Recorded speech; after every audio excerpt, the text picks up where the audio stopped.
Biggie Smalls, aka Notorious B.I.G., aka Christopher Wallace, had been shot to death 15 minutes after midnight on March 9, 1997, 1 month to the day before Poole was assigned to investigate the rapper's murder. The Smalls murder was an eerie replication of Tupac Shakur's killing 6 months earlier. Shakur had been riding in a BMW on the Las Vegas Strip when a white Cadillac pulled up alongside and a black male with a Glock pistol fired 13 shots into the BMW's passenger side. 4 of those bullets hit Shakur, who lingered for several days after doctors removed a shattered lung, then died on the afternoon of September 13, 1996. Biggie Smalls was riding in a GMC Suburban when the black driver of a dark-colored Chevrolet Impala SS pulled up on the Suburban's passenger side and sprayed the SUV with shots from a 9mm pistol. Smalls was pronounced dead at Cedars-Sinai Medical Center 45 minutes later.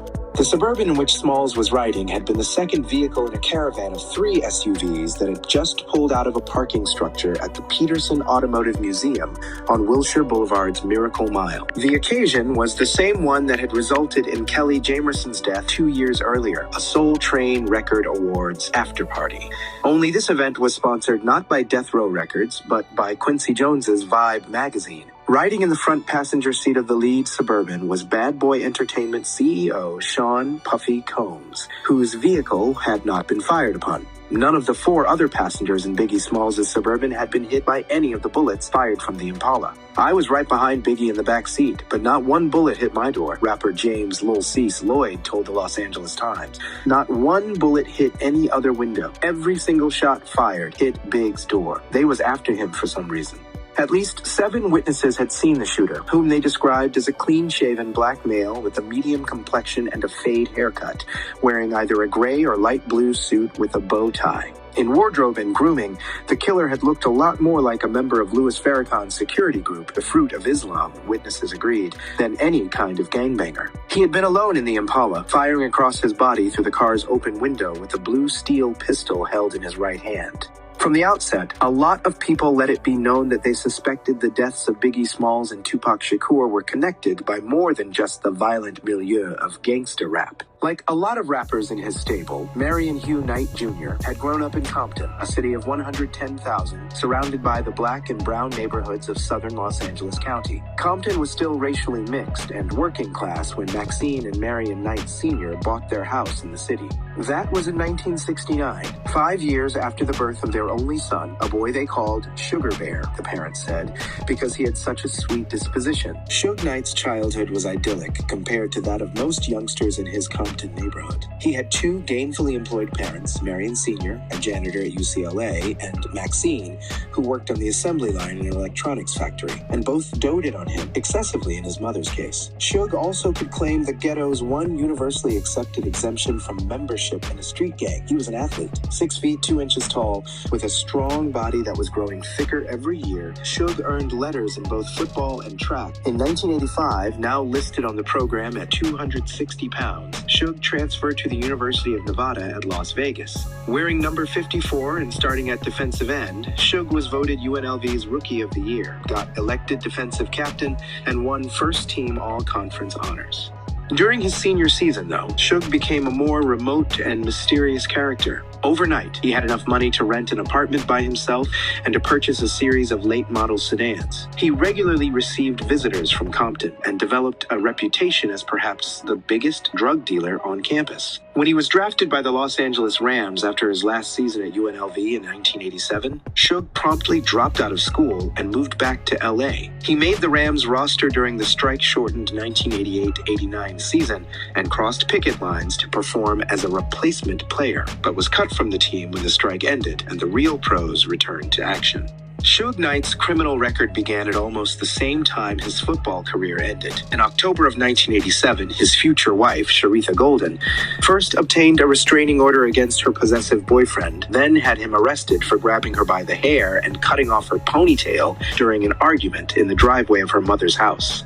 2 weeks later on Halloween night, Suge was arrested in Las Vegas for shooting a man twice, once in the leg and once in the wrist, while stealing his Nissan Maxima. When the Las Vegas police arrested him, Suge was carrying a .38 caliber Smith & Wesson revolver in the waistband of his pants. Incredibly though, a well-connected attorney, a contrite courtroom appearance, and his reputation as an athlete helped Suge have the felony charges against him reduced to misdemeanors. By then, Suge was working in Los Angeles as a bodyguard for Whitney Houston's future husband, singer Bobby Brown. Knight soon began setting up autograph signing appearances for the DOC and eventually persuaded the rapper that Eazy-E was robbing him blind. More important, Suge used his relationship with the DOC to capture the attention of Dr. Dre, convincing Dre that he was not receiving anything like a fair share of royalties from NWA's hugely successful 1988 album, Straight Outta Compton.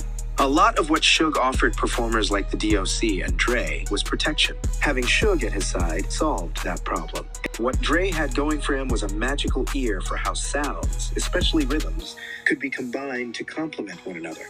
Dre's career in gangsta rap was launched during the late 1980s after his Mazda RX-7 was impounded for unpaid parking tickets. When he couldn't find anyone who would put up the $900 he needed to get the car released, Dre turned to a Compton drug dealer named Eric Wright, but better known as Eazy-E. He would pay the fines, Eazy-E said, but only if Dre promised to produce songs for the record company he wanted to form. Suge Knight, armed with little more than a promise from the DOC that he might consider leaving Ruthless Records, began trying to form a rap label he called Funky Enough Records. Suge quickly signed his friend DJ Quick, a Pyru Blood who fronted a group called the Penthouse Players, and a few other local rappers, among them a young man named Mario Johnson, who went by the stage name Chocolate. Now Suge wanted to show Dr. Dre and the DOC that he could deal with Ruthless Records. The main object of Dre's animus was Ruthless Records' white business manager, Jerry Heller, whom he claimed had made more money from NWA's Straight Outta Compton tour than had the members of the group. According to Heller, he began receiving threats when a man he had never seen before walked into his office one day, put a finger to his head, and said, "I could have blown you away right now." Suge Knight began to phone in threats to Heller's assistant, Gary Ballin, then arrived at Ballin's office one day with a whole squad of Bloods and forced him to sign a written apology to Dre's girlfriend, the R&B singer Michelle, for disrespecting her. Ballin began carrying a stun gun and taking karate classes, but still couldn't sleep at night. Neither could Jerry Heller, who hired a pair of weightlifters, one named Animal, to serve as his bodyguards and put a shotgun in a drawer of the front desk at his office. Suge would claim he came to the office one day when Heller was gone and made those two motherfuckers get down on their hands and knees and walk around like dolls. Heller had known for some time that Suge wanted to see Ruthless Records contracts with its artists, but it was early 1991 before he asked. When Heller refused, Suge showed up at the offices of Ruthless's corporate attorney, forced his way inside, and searched the file cabinets until he found what he wanted. Ruthless was screwing everybody, he told Dre and the DOC after he read their contracts. By now, Jerry Heller was driving home, by a different route every day, with an armed bodyguard who searched under the beds and in the closets of his Mountain View Estates mansion before the Ruthless executive would enter it. He had installed a state-of-the-art security system, Heller said, slept with a .38 under his pillow, stocked his cupboards with canisters of pepper spray, armed his girlfriend, and kept more than 24 guns around his house in places where I could get caught. Every time a car drove by or he heard a dog bark, Heller said, he grabbed a gun and went outside to check for danger. Only Eazy-E, however, had the power to release Dr. Dre from his contract with Ruthless. Sony proposed to buy Dre's music publishing rights from Ruthless for $1 million if the label would let him go. The two labels were still negotiating in April of 1991 when Eazy-E got a call from Dre inviting him to a meeting at the Solar Records building in North Hollywood to discuss our differences. Eazy showed up for the meeting without his security team. When he reached the third-floor headquarters of the record label, Future Shock it was called back then, that Suge Knight and Dre were putting together, however, his old friend wasn't there. Instead, Eazy was met by Knight and two of his thugs. Suge began the meeting by explaining that several of his artists, Dre, the DOC, Michelle, Above the Law, wanted to leave Ruthless Records, recalled Eazy, who promptly refused. Suge replied by stating that he was holding Jerry Heller hostage in a van outside and knew where Eazy's mother lived. At that moment, Suge's thugs walked into the room carrying lead pipes and stood on both sides of him, said Eazy, a former Crip. Suge again denied the story, but something the big man said or did that day must have made a powerful impression on Eazy-E, who signed away 5 of his top acts, including the leading talent in rap, for no compensation whatsoever. All Suge needed was financial backing for his record label. Compelling media reports involved claims that startup money for Death Row Records had been supplied not only by Michael Harris, but also by another notorious drug kingpin, Ricardo Crockett. The link between Harris and Knight was David Kenner, a short, thick-set Jewish criminal attorney with a slicked-back ponytail, unblinking black eyes, and a ferocious attitude.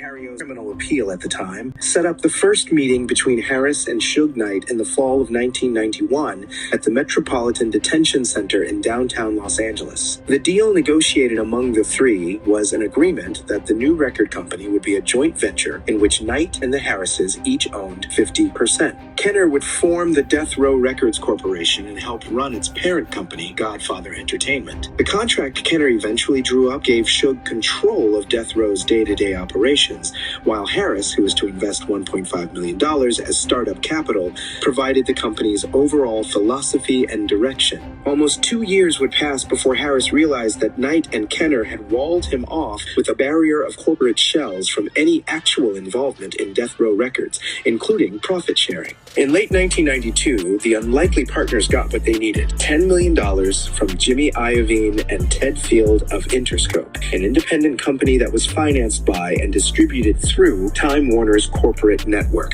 With David Kenner on board, Suge no longer felt he needed Dick Griffey, and set up shop alongside Interscope's offices on Wilshire Boulevard near Westwood. The first album released by Death Row Records, Dr. Dre's keyboard-heavy homage to marijuana, The Chronic, became the biggest-selling gangsta rap album of all time, holding a place in Billboard's top 10 for 8 months. The same day The Chronic was released, David Kenner filed articles of incorporation for Death Row Records that listed Suge Knight and Dr. Dre as the company's sole director. All Michael Harris received was an acknowledgement in the liner notes: special thanks to Harry O.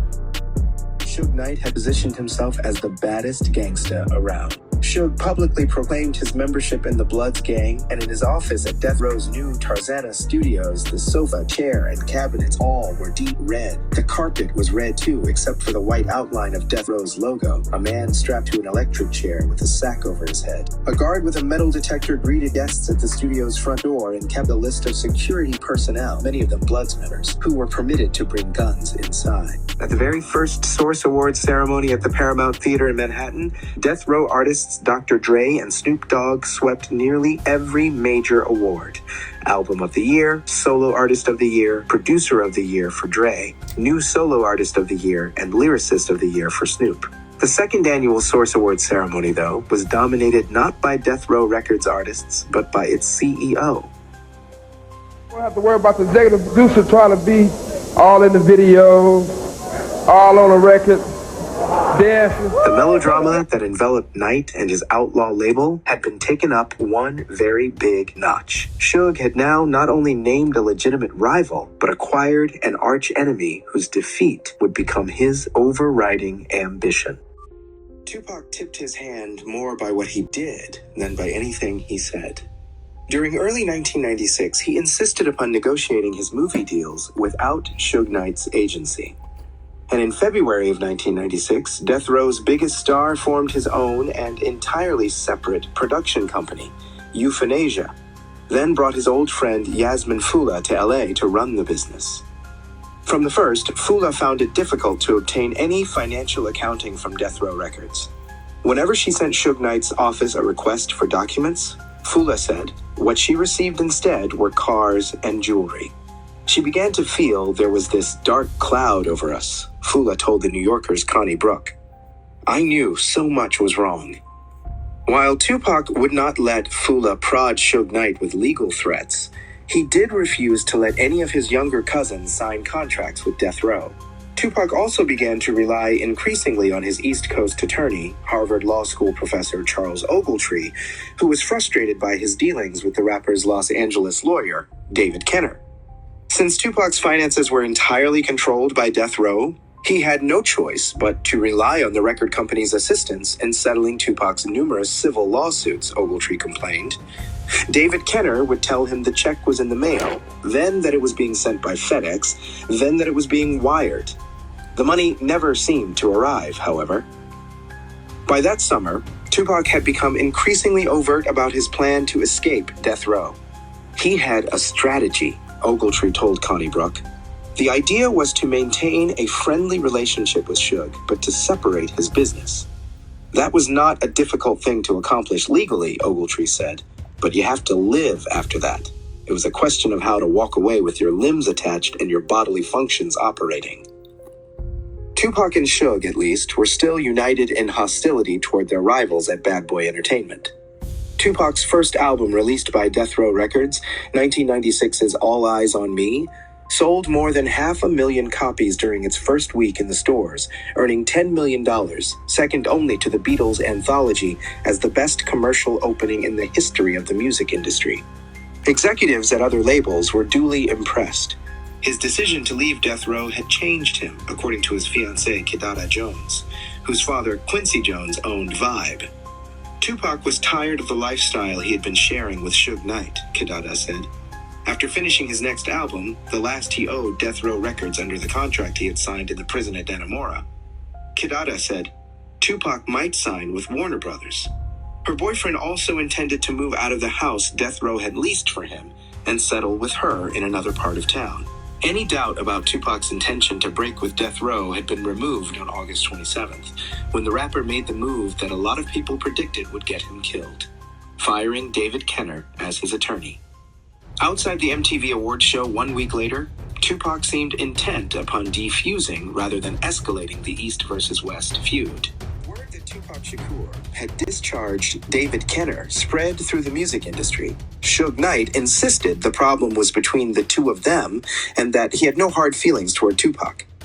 At the MTV Awards in New York, Suge invited Tupac to join him in Las Vegas for the Mike Tyson-Bruce Seldon heavyweight title fight 3 days later on September 7th. Tupac seemed to sense that his attendance would put him at risk, and on the morning of the 7th, he told Yasmin Fula that instead he would go to Atlanta to deal with some problems among his relatives. During the next several hours, Suge Knight convinced Shakur to change his mind and go to Las Vegas after all. But Tupac confided to Kidada Jones that he still felt uneasy about the trip. She advised him to wear his bulletproof vest, but Tupac said the weather was too hot for that. Late that afternoon, he boarded a flight to Vegas and said goodbye to Los Angeles for the last time. Botany's previous owner had been convicted a few years earlier for helping the Chicago mob skim money from the Stardust Hotel, and the nightclub had languished ever since. Suge reopened the venue as the 662 Club and catered to a predominantly black clientele. Las Vegas police were not happy about being forced to deal with this many drunk and dangerously violent characters and threatened to close the place down.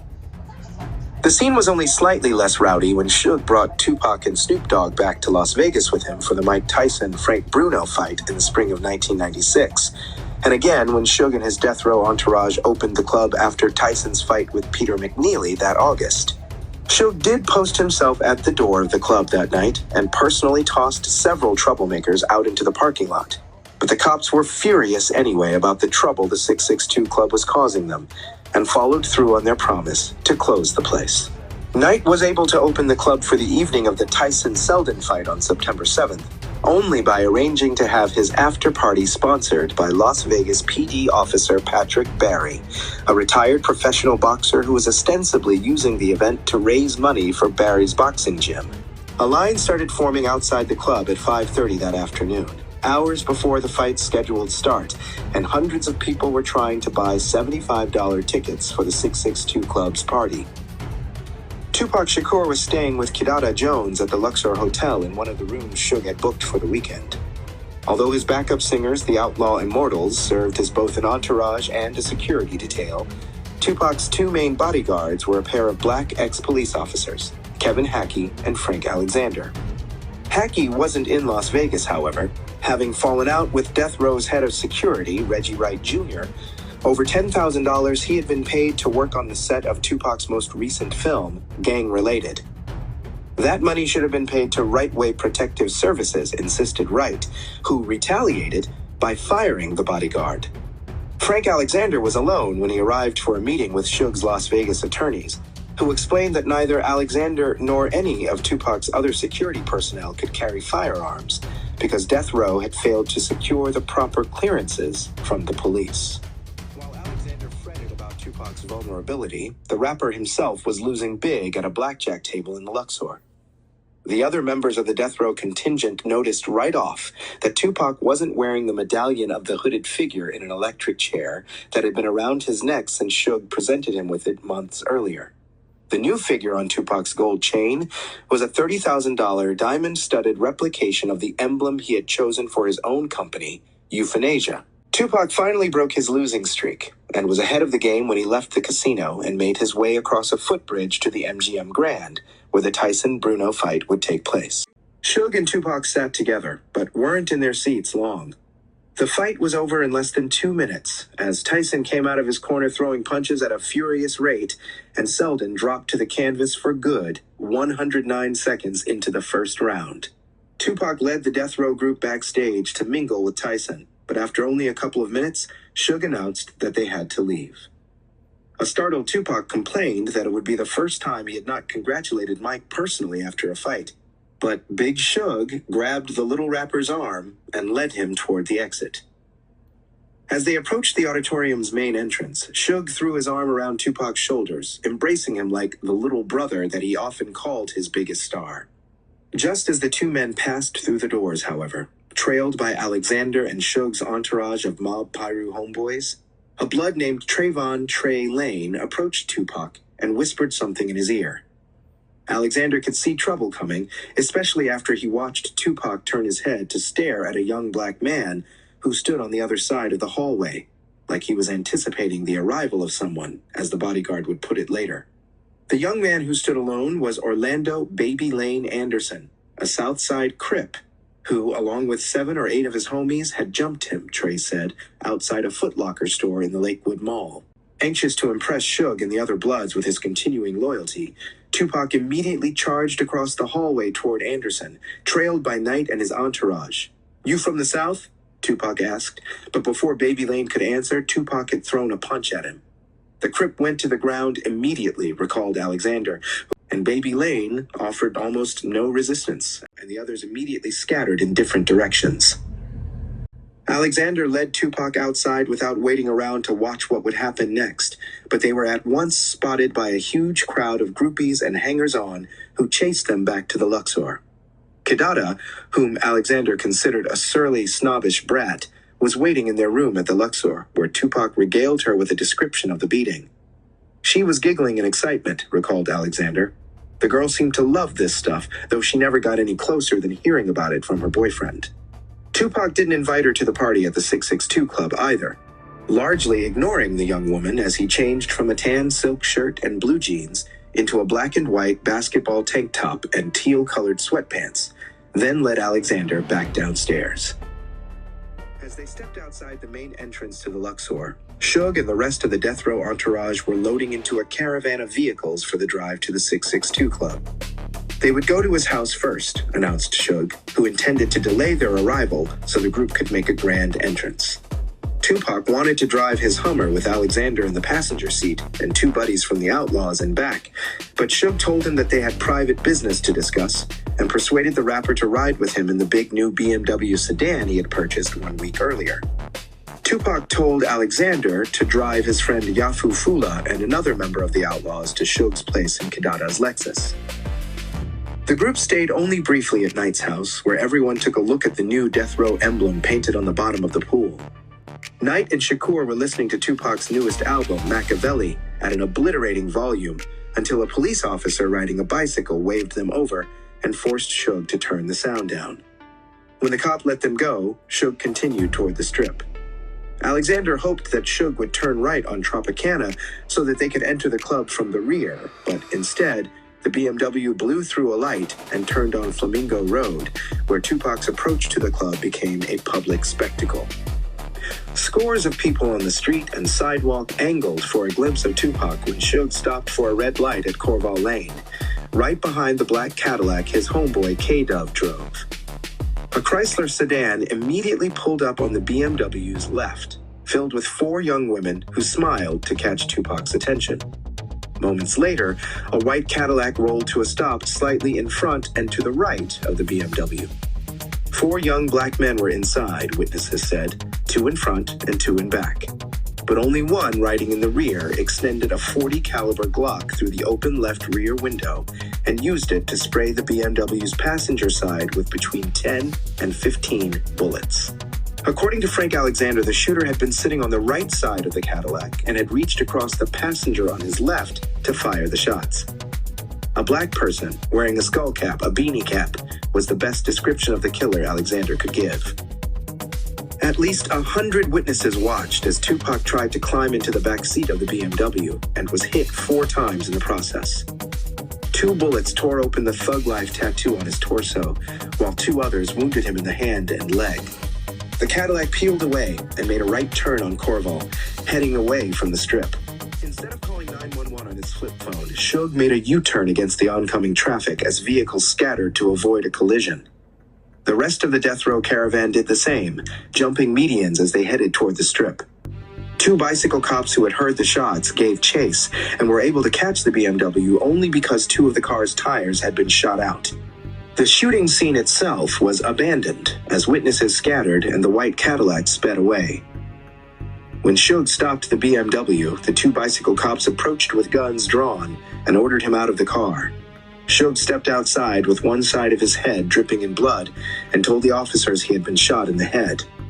They made him get down on his knees anyway, as ambulances and cars sped to the scene, which within moments had become a maelstrom of flashing lights and shrieking sirens. Many in the huge crowd rushed forward and tried to retrieve mementos from the BMW, tearing off side view mirrors, wire-rimmed hubcaps, and door handles. Doctors gave him a 50-50 chance of survival, then when Tupac regained consciousness, said the odds might be better than that. The man the Las Vegas police were looking for was Suge Knight, who had left town despite being asked not to. When Suge was spotted at Death Row's offices in Beverly Hills on September 9th, David Kenner promised the Vegas police that Mr. Knight would appear for questioning the next day, but Suge never showed. He did arrive at the Las Vegas PD's homicide headquarters on the evening of the 11th, however, accompanied by Kenner, David Chessoff, and a 3rd attorney. It was the only interview the Las Vegas police would ever conduct with Suge, and afterward the disgruntled detectives let reporters know that Knight had not been helpful in solving the case. Less than 48 hours later at 4:04 p.m. on Friday the 13th, 25-year-old Tupac Shakur was pronounced dead from respiratory failure and cardiopulmonary arrest. Suge arrived at the hospital in a black Lexus moments after the announcement was made. Reporters noted that the supposed gunshot wound on his head was barely visible. Upstairs, Suge spoke briefly with Tupac's family, then walked out the front entrance with a cigar between his teeth, not 10 minutes after his arrival. When Suge showed up in court for his hearing in February of 1997, he was not wearing one of his famous red suits, but rather the blue jumpsuit of a Los Angeles County Jail inmate. His most important witness also wore blue, Southside Crip Orlando Anderson. Anderson, who had cursed Suge bitterly after the beating, now said that Knight played the peacemaker when Tupac Shakur and 7 others attacked him at the MGM Grand. Kenner's answer was a man who said he choreographed fight scenes for action movies and was good friends with Steven Seagal. He had watched the videotape 100 times, said the man, who testified that a frame-by-frame breakdown had convinced him Suge's hands were in a defensive posture.